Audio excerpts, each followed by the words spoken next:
penser à ce que j'avais fait.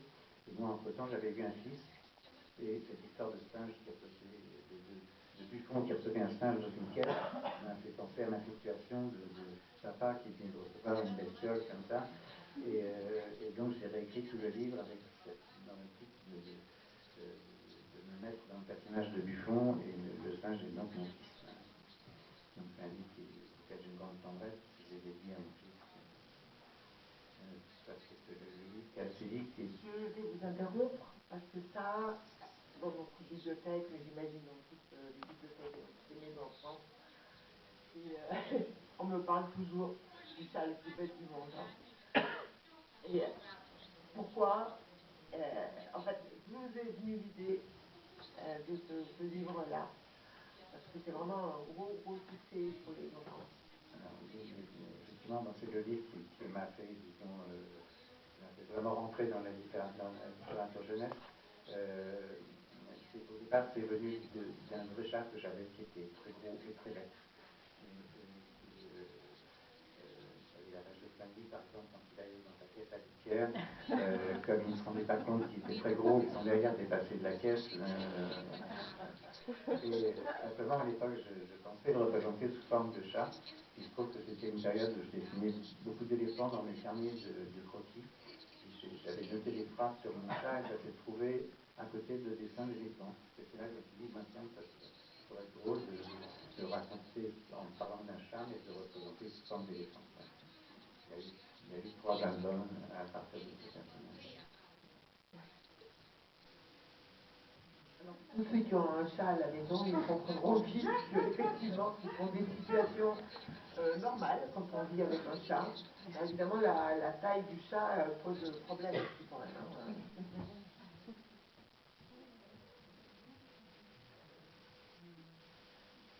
Ça, c'est un deuxième où je reviens sur l'enfance de ce chat.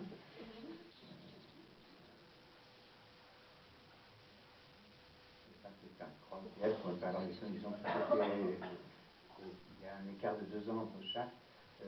Dans ce livre-là, il va se rencontrer une fiancée qui pour le coup, qui est un vrai chat, une vraie chatte. Et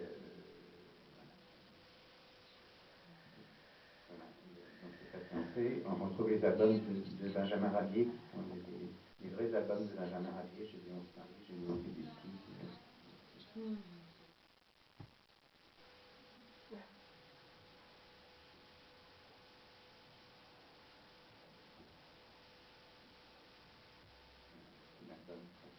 C'est une discussion avec mon éditeur, Patrick Coratin, qui venait vers une pièce de théâtre qui s'appelle Le Souper, et qui m'a dit, tiens, on va faire quelque chose sur Napoléon, sur le Premier Empire, avec des animaux.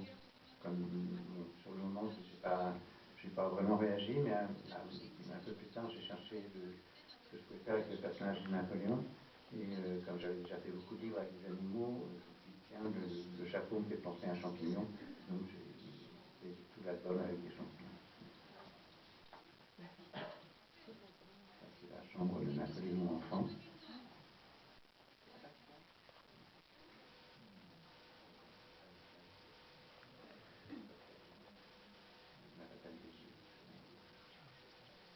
Le sacre, il faut du sacre de la vie. Et la fin, la morale qui dit à force d'embêter tout le monde, on finit par se retrouver tout seul. Un livre sur les contes de fées. J'ai imaginé que je partais du constat qu'on ne trouvait pas d'autruche dans les contes de fées, donc je me suis dit, tiens, qu'est-ce que ça pourrait faire si je mettais une autruche comme personnage principal dans tous les contes de fées que je fais. Petit chapeau rouge, une dormant, une petite fille aux allumettes. Ça c'est la moralité qui dit, dans tout le texte dit que les autruches ne savent pas faire ceci, pas faire cela, mais ça ne les empêche pas de se marier, de vivre heureux et d'avoir beaucoup d'enfants. Voilà. Ça c'est un livre que j'ai fait un petit peu en marge d'Alice au Pays des Merveilles, qui est un univers que j'aime beaucoup.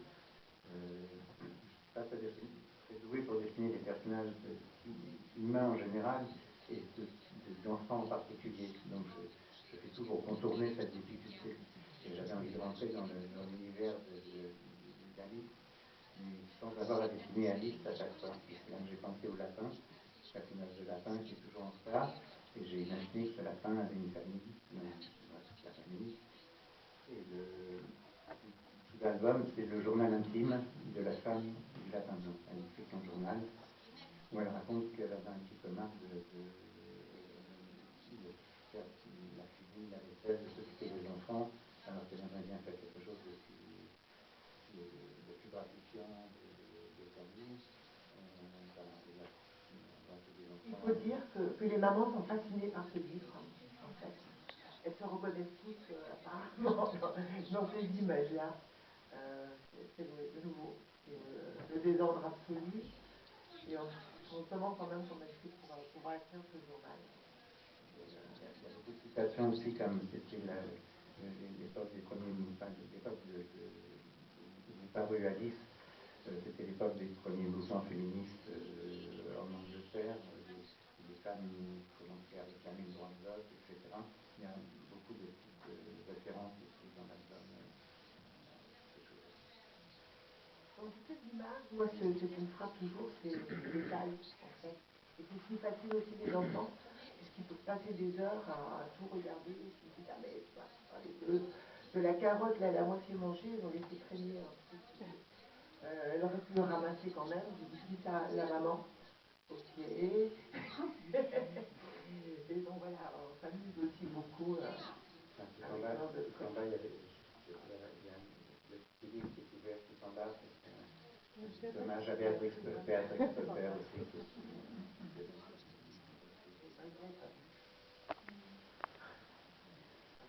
Ça, c'est des 100 recettes de carottes. Alors, ils ont tout à nom. Là, elles sont pas, c'est la planche originale, mais ils ne sont pas numérotées.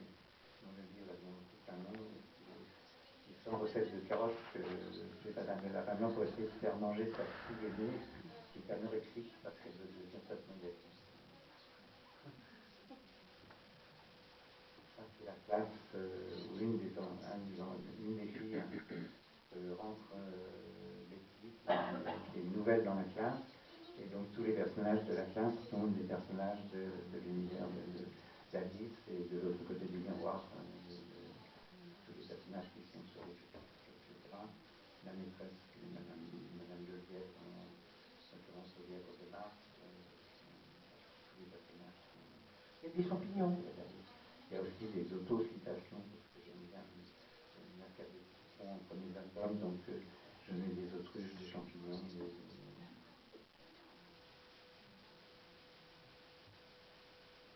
C'est l'entrée d'Alice, mais je dérange. Je me suis arrangé pour ne la représenter que par petits morceaux.